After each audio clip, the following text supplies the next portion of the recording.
ಮಾಡಿಕೊಂಡು ಕಥೆಗಳನ್ನ ನೋಡಿ ಹಾಗೆ ಮತ್ತಷ್ಟು ವಿಡಿಯೋ ಹಾಕೋದಕ್ಕೆ ಪ್ರೋತ್ಸಾಹ ಕೊಡಿ. ಮಾಡ್ತೀರಾ ಅಲ್ವಾ? ಹೊರಗಡೆ ಜೋರಾಗಿ ಮಳೆ ಬರ್ತಾ ಇದೆ. ಅಣ್ಣ ಅತ್ತಿಗೆ ಮಳೆಯಲ್ಲಿ ನೆನ್ಕೊಂಡು ಬರ್ತಾರೆ. ಒಳಗೆ ಬಂದವರಿಗೆ ಬಿಸಿ ಬಿಸಿ ತಿನ್ನ ಕೊಟ್ರೆ ಎಷ್ಟು ಖುಷಿ ಆಗ್ಬೋದಲ್ವಾ? ಹಾಗಾಗಿ ನಾನು ಗೋಳಿ ಬಜೆ ಮಾಡಿದ್ದೀನಿ. ಅವ್ರು ಬರಬೇಕಾದ್ರೆ ಬಿಸಿ ಬಿಸಿ ಇರುತ್ತೋ ಆರೋಗುತ್ತೋ ಗೊತ್ತಿಲ್ಲ. ಒಳ್ಳೆ ತಿಂಡಿ ಪರಿಮಳ ಬರ್ತಾ ಇದೆ. ಇದು ನಮ್ಮನೆಯಲ್ಲೇ ಅಲ್ವಾ? ನನಗಂತೂ ಚಳಿಲಿ ಏನಾದರೂ ಬಿಸಿ ಬಿಸಿ ತಿನ್ನಬೇಕು ಅಂತ ಆಸೆ ಆಗ್ತಿದೆ. ನನಗೆ ಗೊತ್ತು ನನ್ನ ತಂಗಿ ಗೋಳಿ ಬಜೆ ಮಾಡಿದಾಳೆ ಅಂತ. ನಮ್ಮ ಸಾಧನ ತುಂಬ ಚೆನ್ನಾಗಿ ಮಾಡ್ತಾಳೆ. ಓ ಅಣ್ಣ, ಪರಿಮಳದಲ್ಲೇ ಕಂಡಿಡ್ದ್ಬಿಟ್ಟಿಯಾ? ಇಬ್ರು ಕೈಕಾಲು ಮುಖ ತೊಳ್ಕೊಂಡು ಬನ್ನಿ. ಅಷ್ಟೊತ್ತಿಗೆ ಬಿಸಿ ಬಿಸಿ ಕಾಫಿ, ಗೋಳಿ ಬಜೆ, ಚಟ್ನಿ ಎಲ್ಲ ತಂದ್ಕೊಡ್ತೀನಿ. ಬರೀ ನಮಗೆ ತಂದ್ಕೊಡೋದಲ್ಲ, ನೀನು ನಮ್ಮ ಜೊತೆ ಕೂತ್ಕೊಂಡು ತಿನ್ಬೇಕು, ಆಯ್ತಾ? ಸರಿ ಆಯ್ತು ಅತ್ತಿಗೆ. ಸ್ವಲ್ಪ ಸಮಯದ ನಂತರ ಸಾಧನ ಗೋಳಿ ಬಜೆ, ಚಟ್ನಿ ಸೂಪರೋ ಸೂಪರ್. ಕಾಫಿ ಅಂತೂ ಅದ್ಭುತ ಅಂತ ಹೇಳ್ಬೋದು. ನನ್ನ ಹೊಟ್ಟೆ ಮನಸ್ಸು ಎಲ್ಲ ತುಂಬಿ ಹೋಯಿತು. ಅದೇನೋ ಹೇಳ್ತಾರಲ್ಲ, ನಿನಗೇನು ವರ ಬೇಕು ಕೇಳು ಅಂತ, ಹಂಗೆ ಅಷ್ಟು ಖುಷಿಯಾಗಿದೆ ನನಗೆ. ತುಂಬ ಥ್ಯಾಂಕ್ಸ್ ಸಾಧನ. ನಿಮಗಿಷ್ಟು ಖುಷಿ ಆಯ್ತಲ್ಲ, ನನಗೆ ತುಂಬ ಸಂತೋಷ ಆಯಿತು ಅತ್ತಿಗೆ. ಹೌದು ಪ್ರಕೃತಿ, ನಮ್ಮ ಸಾಧನ ಅಡುಗೆಲಿ ಎಕ್ಸ್ಪರ್ಟ್. ಅಂದರೆ ಬೇರೆ ಯಾವ ಕೆಲಸನೂ ಬರಲ್ಲ ಅಂತನಾ? ಎಲ್ಲ ಕೆಲಸನೂ ಚೆನ್ನಾಗಿ ಮಾಡ್ತೀಯಾ, ಆದರೆ ಅಡುಗೆನ ಅತ್ಯದ್ಭುತವಾಗಿ ಮಾಡ್ತೀಯಾ ಅಂತ ಹೇಳಿದೆ. ಸೋಹನ್, ಮಳೆ ನಿಂತ ಮೇಲೆ ಹೊರಗಡೆ ಹೋಗೋದು ಅಂದರೆ ನನಗೆ ತುಂಬ ಇಷ್ಟ. ಎಲ್ಲ ಒಂಥರ ಫ್ರೆಶ್ ಅನಿಸುತ್ತೆ. ಹೋಗಿ ಬರೋಣವಾ? ಸರಿ, ಅದಕ್ಕೇನಂತೆ, ಇಬ್ರು ಹೋಗಿ ಬರೋಣ.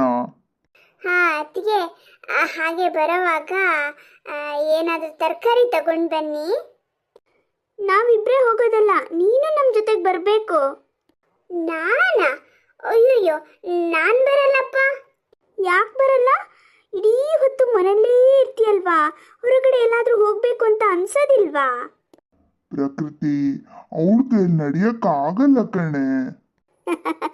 ಯಾರಿಗೂ ಕೈಯಲ್ಲಿ ನಡೆಯೋಕ್ಕಾಗಲ್ಲ, ಎಲ್ಲರೂ ಕಾಲಲ್ಲಿ ನಡೆಯೋದು.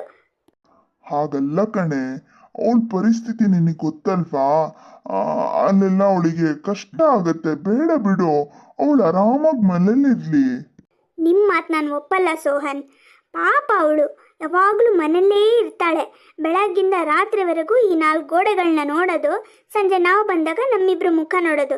ಇಷ್ಟು ಬಿಟ್ಟರೆ ಅವಳಿಗೆ ಬೇರೆ ಪ್ರಪಂಚನೇ ಇಲ್ಲ. ಇವತ್ತು ಅವಳು ನಮ್ಮ ಜೊತೆಗೆ ಬರಲೇಬೇಕು. ನಾನು ಕರ್ಕೊಂಡು ಹೋಗ್ತೀನಿ, ನೀವು ಅಡ್ಡ ಬರಬೇಡಿ. ಬೇಡ ಪ್ರಕೃತಿ, ಅವಳಿಗೆ ನಡೆಯೋಕ್ಕಾಗಲ್ಲ. ಚಿಕ್ಕ ವಯಸ್ಸಿಂದನೂ ನಾವು ಅವಳನ್ನ ಎಲ್ಲೂ ಹೊರಗಡೆ ಕರ್ಕೊಂಡು ಹೋಗಿಲ್ಲ, ಗೊತ್ತಾ? ಅದು ಆವಾಗಿನ ಮಾತು. ಇವಾಗ ನಾನಿದ್ದೀನಲ್ವಾ, ನಾನು ಜವಾಬ್ದಾರಿ. ಸಾಧನನ ನಾವು ಕರ್ಕೊಂಡು ಹೋಗೋಣ. ಅವಳಿಗೆ ಅಷ್ಟು ದೂರ ಎಲ್ಲ ನಡೆಯೋಕ್ಕಾಗಲ್ಲ ಕಣೆ. ಮನೇಲಿ ಅವಳು ನಡೀತಾಳೆ ತಾನೆ, ಅದೇ ಥರ ಅಲ್ಲೂ ನಡೀತಾಳೆ. ನಾವು ಸ್ವಲ್ಪ ಫಾಸ್ಟಾಗಿ ನಡಿತೀವಿ, ಅವಳು ಸ್ಲೋ ಆಗಿ ನಡೀತಾಳೆ, ಅಷ್ಟೇ ತಾನೇ. ನಡೀತಾಳೆ, ನಾವು ಸ್ವಲ್ಪ ನಿಧಾನಕ್ಕೆ ಹೋದ್ರಾಯ್ತು. ನಮಗೆ ಮನೆಗೆ ಬಂದೇನು ಕೆಲಸ ಮಾಡೋಕ್ಕಿದೆಯಾ? ಏನಿಲ್ಲ. ಸಾಧನ ಎಲ್ಲ ಅಡುಗೆ ಮಾಡಿಟ್ಟಿದ್ದಾಳೆ. ಇವತ್ತು ಆಫೀಸ್ ವರ್ಕು ಏನೂ ಇಲ್ಲ. ಆರಾಮಾಗಿ ಹೋಗಿ ಬರೋಣ. ಜಾಸ್ತಿ ದೂರ ಬೇಡ, ಇಲ್ಲೇ ಪಕ್ಕದ ರೋಡಿಗೆ ಹೋಗಿ ತರಕಾರಿಗಳನ್ನ ತಗೊಂಡು ಬರೋಣ. ನನ್ನ ಮಾತು ಕೇಳಲ್ಲ ಅಲ್ವಾ ನೀನು? ಏನು ಬೇಕಾದರೂ ಮಾಡ್ಕೊ. ಹೊರಡೋಣ ಸಾಧನ. ಅದು ಬೇಡ ಬೇಡ ಅತ್ತಿಗೆ, ಅಣ್ಣಂಗೆ ಬೇಜಾರಾಗತ್ತೆ. ಯಾವಾಗಲೂ ಅಣ್ಣನಿಗೆ ಬೇಜಾರಾಗತ್ತೆ ಅಂತಿರ್ತೀಯಲ್ಲ, ಯಾಕೆ ನಿನಗೆ ಬೇಜಾರಾಗಲ್ವಾ? ನಿಂಗೂ ಭಾವನೆಗಳಿಲ್ವಾ? ಸುಮ್ಮನೆ ನನ್ನ ಜೊತೆಗೆ ನಡಿ. ಬೇಡ ಅತ್ತಿಗೆ. ನಿಜ ಹೇಳು ಸಾಧನ, ಹೊರಗಡೆ ಹೋಗಬೇಕು, ಸುತ್ತಾಡಬೇಕು ಅನ್ನೋ ಆಸೆ ನಿಂಗಿಲ್ವಾ?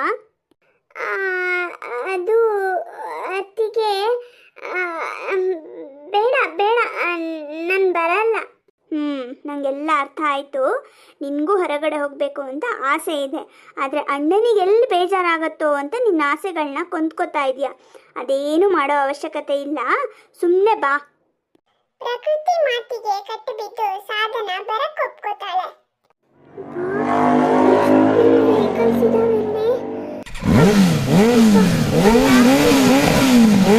ಭಯ ಆಗ್ತಿದ್ಯಾ? ಯಾಕೆ ನೀನು ಇದುವರೆಗೂ ಇಲ್ಲಿಗೆ ಬರಲೇ ಇಲ್ವಾ? ನನ್ನ SSLC ಮನೆಯಿಂದ ಹೊರಗೆ ಬರಲೇ ಇಲ್ಲ ಅಂತಲೇ ಹೇಳ್ಬೋದು ಅದಕ್ಕೆ. ಅಪ್ಪ ತುಂಬ ಒತ್ತಾಯ ಮಾಡಿ ಕಾಲೇಜಿಗೇನೋ ಸೇರಿಸಿದ್ರು. ಆದರೆ ಮೊದಲನೇ ದಿನವೇ ನನಗೆ ತುಂಬ ಕಹಿ ಅನುಭವ ಆಯಿತು. ಅದಾದಮೇಲೆ ನಾನು ಮನೆಯಿಂದ ಹೊರಗೆ ಹೋಗಲೇ ಇಲ್ಲ ಅಂತಲೇ ಹೇಳ್ಬೋದು ಅದಕ್ಕೆ. ಇನ್ಮೇಲೆ ನಾವಿಬ್ರು ಆಗಾಗ ಈ ಕಡೆ ಬರೋಣ ಆಯ್ತಾ? ಸರಿ, ಆ ಕಡೆ ಹೋಗೋಣ ಬಾ. ಅಲ್ಲಿ ನೋಡು ಸಾಧನ, ಎಷ್ಟು ಚೆನ್ನಾಗಿದೆ ಆ ಡ್ರೆಸ್ಸು.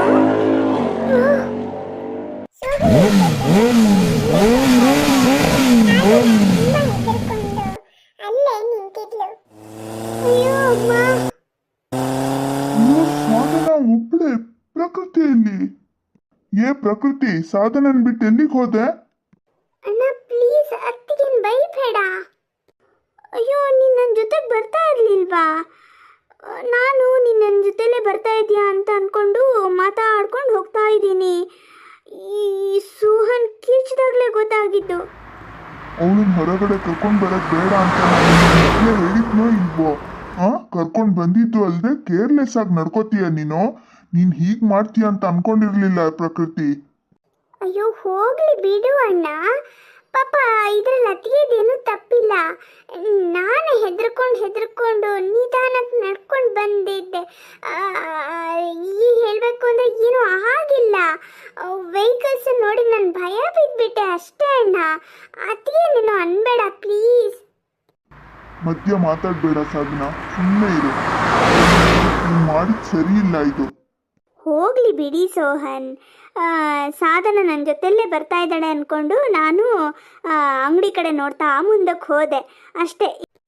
ಅಯ್ಯೋ, ನೀನು ನನ್ನ ಜೊತೆಗೆ ಬರ್ತಾ ಇರಲಿಲ್ವಾ? ನಾನು ನೀನು ನನ್ನ ಜೊತೆಲೇ ಬರ್ತಾ ಇದೀಯಾ ಅಂತ ಅಂದ್ಕೊಂಡು ಮಾತಾಡ್ಕೊಂಡು ಹೋಗ್ತಾ ಇದ್ದೀನಿ.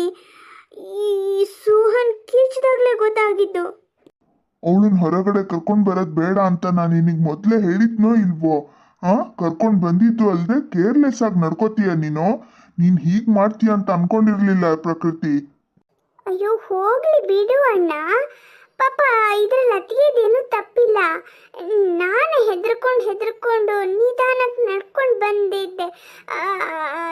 ಈ ಹೇಳಬೇಕು ಅಂದರೆ ಏನೂ ಆಗಿಲ್ಲ. ವೆಹಿಕಲ್ಸ್ ನೋಡಿ ನಾನು ಭಯ ಬಿದ್ದುಬಿಟ್ಟೆ ಅಷ್ಟೇ ಅಣ್ಣ. ಅತಿಗೆ ನೀನು ಅನ್ಬೇಡ ಪ್ಲೀಸ್. ಮಧ್ಯ ಮಾತಾಡಬೇಡ ಸಾಧನ, ಸುಮ್ಮನೆ ಇರು. ಪ್ರಕೃತಿ, ನೀನು ಮಾಡಿದ್ದು ಸರಿ ಇಲ್ಲ ಇದು. ಹೋಗ್ಲಿ ಬಿಡಿ ಸೋಹನ್. ಸಾಧನ ನನ್ನ ಜೊತೆಲ್ಲೇ ಬರ್ತಾ ಇದ್ದಾಳೆ ಅಂದ್ಕೊಂಡು ನಾನು ಅಂಗಡಿ ಕಡೆ ನೋಡ್ತಾ ಮುಂದಕ್ಕೆ ಹೋದೆ ಅಷ್ಟೇ. ಇನ್ನು ಗೊತ್ತಾಯ್ತಲ್ವಾ, ನಾನು ಸಾಧನನ ಜೊತೆಗೇ ಬರ್ತೀನಿ. ಸರಿ ಹೋಗೋಣ. ಎಲ್ಗೂ ಹೋಗೋದು ಬೇಡ. ಹೋಗಲೇಬೇಕು ಅಂತಿದ್ರೆ ಸಾಧನನ ಮನೇಲಿ ಬಿಟ್ಬಿಟ್ಟು ನಾವಿಬ್ರೆ ಹೋಗಿ ತರಕಾರಿ ತಗೊಂಡು ಬರೋಣ. ಇಷ್ಟು ಚಿಕ್ಕ ವಿಷಯಕ್ಕೆಲ್ಲ ನೀವು ಯಾಕೆ ಈ ಥರ ರೇಗಾಡ್ತೀರೋ? ಅದಕ್ಕೆ ಪ್ಲೀಸ್ ನನ್ನನ್ನು ಮನೆಗೆ ಬಿಟ್ಬಿಡಿ. ನನ್ನಿಂದ ನೀವಿಬ್ರು ಜಗಳ ಆಡೋ ಹಾಗಾಗತ್ತೆ. ಬೇಡ ಅದಕ್ಕೆ ಪ್ಲೀಸ್ ನನ್ನ ಮಾತು ಕೇಳಿ. ನಿಮ್ಮನ್ನ ದಮ್ಮಯ್ಯ ಅಂತೀನಿ. ಇಷ್ಟು ಚಿಕ್ಕ ವಿಷಯಕ್ಕೆಲ್ಲ ನೀನು ಹೆದರ್ಕೊಂಡ್ರೆ ಹೇಗೆ ಸಾಧನ? ಸುಮ್ಮನೆ ನನ್ನ ಜೊತೆಗೆ ಬಾ, ನಾನು ಇದೀನಲ್ವಾ. ಅವಳಂತೂ ನನ್ನ ಮಾತು ಕೇಳಲ್ಲ. ನೀನಾದರೂ ನನ್ನ ಮಾತು ಕೇಳ್ತೀಯಲ್ವಾ ಸಾಧನ? ಪ್ಲೀಸ್ ಅದಕ್ಕೆ ನಿಮ್ಮನ್ನ ದಮ್ಮಯ್ಯ ಅಂತೀನಿ. ನನ್ನನ್ನು ಮನೆಗೆ ತಗೊಂಡೋಗಿ ಬಿಟ್ಬಿಟ್ಟು ಬನ್ನಿ. ನೀವಿಬ್ರು ಎಲ್ಲಾದರೂ ಸುತ್ತಾಡ್ಕೊಂಡು ಬನ್ನಿ, ಪರವಾಗಿಲ್ಲ. ನನಗೇನು ಬೇಜಾರಿಲ್ಲ. ನಾನು ಮನೆಯಲ್ಲೇ ಇರ್ತೀನಿ ಅದಕ್ಕೆ. ಪ್ಲೀಸ್ ಅದಕ್ಕೆ ಬೇಡ. ಸರಿ ಆಯಿತು ಬಿಡು, ನಾವಿಬ್ರು ಮನೆಗೆ ಹೋಗೋಣ. ಇವರು ತರಕಾರಿ ತಗೊಂಡು ಬರಲಿ. ಇದು ಒಳ್ಳೆ ಐಡಿಯಾ. ನಾನು ತರಕಾರಿ ತಗೊಂಡು ಬರ್ತೀನಿ. ನೀವಿಬ್ರು ಮನೆಗೆ ಹೋಗಿ. ನಡ್ಕೊಂಡು ಹೋಗೋದು ಬೇಡ, ಆಟೋದಲ್ಲೇ ಹೋಗಿ. ಅಯ್ಯಯ್ಯಯ್ಯ, ಅದು ಯಾಕೆ ಹಿಂಗೆ ಆಡ್ತಿರೋ? ಇಷ್ಟು ಹತ್ರದ ಮನೆಗೆ ಆಟೋದಲ್ಲಿ ಹೋಗ್ಬೇಕಂತೆ. ಸುಮ್ಮನೆ ನಡ್ಕೊಂಡು ಹೋಗ್ತೀವಿ. ಅದಕ್ಕೆ ಸಾರಿ. ಇಲ್ಲೇ ನಿಂತ್ಕೊಂಡು ಪಂಚಾದಿಕ್ಕೆ ಹೊಡಿಬೇಡಿ, ಸೀದಾ ಮನೆಗೆ ಹೋಗಿ. ನನಗೆ ತುಂಬಾನೇ ಬೇಜಾರಾಗಿರುತ್ತೆ. ನೀನು ಯಾಕಿಷ್ಟು ಬೇಜಾರು ಮಾಡ್ಕೋತಿದ್ಯೋ ನಂಗೊಂದು ಅರ್ಥ ಆಗ್ತಿಲ್ಲಪ್ಪ. ಅದಕ್ಕೆ ನನ್ನಿಂದಾಗಿ ಅಣ್ಣ ನಿಮ್ಮ ಮೇಲೆ ರೇಗಾಡ್ಬಿಟ್ಟ. ಸಾರಿ ಅದಕ್ಕೆ. ನಿಮ್ಮ ಅಣ್ಣನ ಮಾತು ಬಿಟ್ಬಿಡು. ಅವ್ರಿಗೆ ನಾನು ಹೇಗಾದರೂ ಸಮಾಧಾನ ಮಾಡ್ತೀನಿ. ನೀನು ಯಾಕಷ್ಟು ಹೆದರ್ಕೋತೀಯ? ನಾನು ಇದುವರೆಗೂ ಹೊರಗೆ ಹೋಗಲೇ ಇಲ್ವಲ್ಲ ಅದಕ್ಕೆ. ಹಾಗಾಗಿ ನನಗೆ ತುಂಬ ಭಯ ಆಯಿತು. ಆ ವೆಹಿಕಲ್ಸ್ ಎಲ್ಲ ಬರಬೇಕಾದ್ರೆ ನನ್ನ ಮೈ ಮೇಲೇ ಬರುತ್ತೇನೋ ಅನ್ನೋ ಅಷ್ಟು ಭಯ ಆಗ್ತಿತ್ತು. ಹಾಗಾಗಿ ಸ್ವಲ್ಪ ಕಿರ್ಚ್ಕೊಂಡು ಏನೋ ನಾನು ಏನು ಮಾಡಿದೆ ಅಂತ ನನಗೆ ಗೊತ್ತಿಲ್ಲ. ತುಂಬ ಭಯ ಆಗಿತ್ತು ಅದಕ್ಕೆ. ಸಾರಿ ಅದಕ್ಕೆ, ನಿಮ್ಮ ಖುಷಿನ ನಾನು ಹಾಳು ಮಾಡಿಬಿಟ್ಟೆ. ಸಾರಿ ಕೇಳೋ ಅಂಥ ತಪ್ಪು ನೀನೇನು ಮಾಡಲಿಲ್ಲ. ಆದರೆ ನೀನು ಎಷ್ಟು ದಿನ ಅಂತ ಹೀಗೆ ಭಯ ಪಟ್ಕೊಂಡು ಮನೆಯಲ್ಲೇ ಇರ್ತೀಯಾ? ನಾನು ಸಾಯೋವರೆಗೂ ಹೀಗೆ ಮನೆಯಲ್ಲೇ ಇರ್ತೀನಿ ಅದಕ್ಕೆ. ಹೊರಗೆ ಬಾ ಅಂತ ಮಾತ್ರ ಹೇಳಬೇಡಿ. ಅಣ್ಣನು ಎಷ್ಟು ಕೋಪ ಮಾಡ್ಕೊಂಡಿದ್ದಾನೋ ಏನೋ, ಅವನಿಗೆ ನಾನು ಬರೋದು ಇಷ್ಟನೇ ಇರಲಿಲ್ಲ. ಆದರೂ ನಿಮ್ಮ ಬಲವಂತಕ್ಕೆ, ಅಂದರೆ ನನಗೂ ಹೊರಗೆ ಹೋಗಬೇಕು ಅಂತ ಆಸೆ ಆಗ್ತಿತ್ತು. ಈಗ ಧೈರ್ಯ ಮಾಡ್ಕೊಂಡು ಬಂದೆ. ಆದರೆ ಅಣ್ಣ ಹೇಳೋದು ನಿಜ, ಅಲ್ಲೆಲ್ಲ ನನ್ನ ಕೈಯಲ್ಲಿ ನಡೆಯೋಕ್ಕಾಗಲ್ಲ. ಇನ್ಮೇಲೆ ಯಾವತ್ತೂ ನನಗೆ ಹೊರಗಡೆ ಬಾ ಅಂತ ಫೋರ್ಸ್ ಮಾಡಬೇಡಿ ಅದಕ್ಕೆ, ಪ್ಲೀಸ್. ಹಾಗಲ್ಲ ಸಾಧನಾ, ಪ್ಲೀಸ್ ಅದಕ್ಕೆ, ಇನ್ಮೇಲೆ ಯಾವತ್ತೂ ಬಲವಂತ ಮಾಡಬೇಡಿ. ಅಣ್ಣನ ಮನಸ್ಸಿಗೆ ನೋವು ಕೊಡೋಕ್ಕೆ ನನಗಿಷ್ಟ ಇಲ್ಲ. ಹಾಗೆ ನನಗೆ ಹೆದರ್ಕೊಂಡು ಅಲ್ಲಿ ನಡೆಯೋಕ್ಕೂ ಆಗಲ್ಲ. ಪ್ಲೀಸ್ ಅದಕ್ಕೆ, ನನ್ನ ಪರಿಸ್ಥಿತಿನ ಅರ್ಥ ಮಾಡ್ಕೊಳ್ಳಿ. ಸರಿ ಆಯಿತು ಬಿಡು ಸಾಧನಾ, ನಾನು ಇನ್ಮೇಲೆ ಯಾವತ್ತೂ ಹೀಗೆ ನಮ್ಮ ಜೊತೆಗೆ ಬಾ ಅಂತ ಒತ್ತಾಯ ಮಾಡಲ್ಲ, ಆಯಿತಾ? ಸಾರಿ ಅದಕ್ಕೆ, ಬೇಜಾರು ಮಾಡ್ಕೋಬೇಡಿ, ನನ್ನ ಮೇಲೆ ತಪ್ಪು ತಿಳ್ಕೊಬೇಡಿ. ನನ್ನಿಂದಾಗಿ ನಿಮ್ಮಿಬ್ಬರ ಮಧ್ಯೆ ಜಗಳ ಬರೋದು ನನಗೆ ಇಷ್ಟ ಇಲ್ಲ. ನೀವಿಬ್ಬರು ಯಾವಾಗಲೂ ಸಂತೋಷವಾಗಿರಬೇಕು ಅದಕ್ಕೆ, ಇದೇ ನನ್ನ ಆಸೆ. ನಾನೇ ನಿನಗೆ ನೋವು ಕೊಟ್ಟನೇನೋ ಅಂತ ಅನ್ನಿಸ್ತಾ ಇದೆ ಸಾಧನಾ, ಸಾರಿ. ಛೇ ಇಲ್ಲ ಅದಕ್ಕೆ, ನಿಮ್ಮ ಮೇಲೆ ತಪ್ಪು ತಿಳ್ಕೊಳ್ಳೋ ಮಾತೇ ಇಲ್ಲ. ನಾನು ಚಿಕ್ಕವಳಿದ್ದಾಗ ಲಕ್ಷ್ಮೀ ಟೀಚರ್ ನನ್ನ ಭಾವನೆಗಳನ್ನ ಅರ್ಥ ಮಾಡ್ಕೋತಿದ್ರು. ಅದು ಬಿಟ್ಟರೆ ನೀವೇ ಅದಕ್ಕೆ ನನಗೂ ಭಾವನೆಗಳಿವೆ, ಆಸೆಗಳಿವೆ ಅಂತ ಹೇಳ್ದವರು, ನನ್ನ ಪರವಾಗಿ ಮಾತಾಡಿದವರು, ನನ್ನ ಮನಸ್ಸಿನ ಮಾತಿಗೆ ದನಿಯಾದವರು ನೀವೇ ಅತ್ತಿಗೆ. ನಿಮ್ಮ ಮೇಲೆ ತಪ್ಪು ತಿಳ್ಕೊಳ್ಳೋ ಪ್ರಮೇಯನೇ ಇಲ್ಲ. ಏನು ಹೇಳ್ತಾರೆ, ನನಗೆ ಈ ಸಂದರ್ಭದಲ್ಲಿ ಏನು ಹೇಳಬೇಕು ಅರ್ಥನೂ ಆಗ್ತಾ ಇಲ್ಲ. ಅದೇ ಯಾವುದೇ ಕಾರಣಕ್ಕೆ ನನ್ನ ಮೇಲೆ ಬೇಜಾರಾಗಬೇಡಿ ಅತ್ತಿಗೆ, ನನ್ನ ಕೈ ಬಿಡಬೇಡಿ ಅತ್ತಿಗೆ. ಥೋ, ಎಂಥ ಮಾತು ಅಂತ ಆಡ್ತೀಯ ಸಾಧನಾ, ಇದು ನಿನ್ನ ಮನೆ ಕಣೆ, ಇದು ನಿನ್ನ ಮನೆ. ಹೋಗಲಿ ಬಿಡು, ಅದೇ ಮಾತಾಡ್ತಾ ಇದ್ದರೆ ಮನಸ್ಸಿಗೆ ಇನ್ನಷ್ಟು ಬೇಜಾರಾಗತ್ತೆ. ನೀನು ಸ್ವಲ್ಪ ಹೊತ್ತು ಮಲ್ಕೊಳ್ಳೋದಾದರೆ ಮಲ್ಕೋ, ಇಲ್ಲ ಏನಾದರೂ ಕೆಲಸ ಇದ್ದರೆ ಮಾಡು. ನಾವಿಬ್ಬರು ಒಂದೇ ಕಡೆ ಇದ್ದರೆ ಮತ್ತೆ ಅದನ್ನೇ ಮಾತಾಡ್ತೀವಿ, ಮತ್ತು ನಮಗಿಬ್ರಿಗೂ ಬೇಜಾರಾಗತ್ತೆ. ಬೇಡವೇ ಬೇಡ, ನೀನೇನಾದರೂ ಕೆಲಸ ಮಾಡೋದಿದ್ರೆ ಮಾಡು. ನಾನು ಸ್ವಲ್ಪ ಆಫೀಸ್ ಕೆಲಸ ಏನಾದರೂ ಇದೆಯಾ ನೋಡ್ತೀನಿ. ಈ ಅತ್ತಿಗೆ ನಾದಿನಿಯ ಪ್ರೀತಿ ಹೀಗೆ ಇರುತ್ತಾ ಅಥವಾ ಬದಲಾಗತ್ತಾ ಅನ್ನೋದನ್ನ ಮುಂದಿನ ಭಾಗದಲ್ಲಿ ನೋಡೋಣ. Like, share,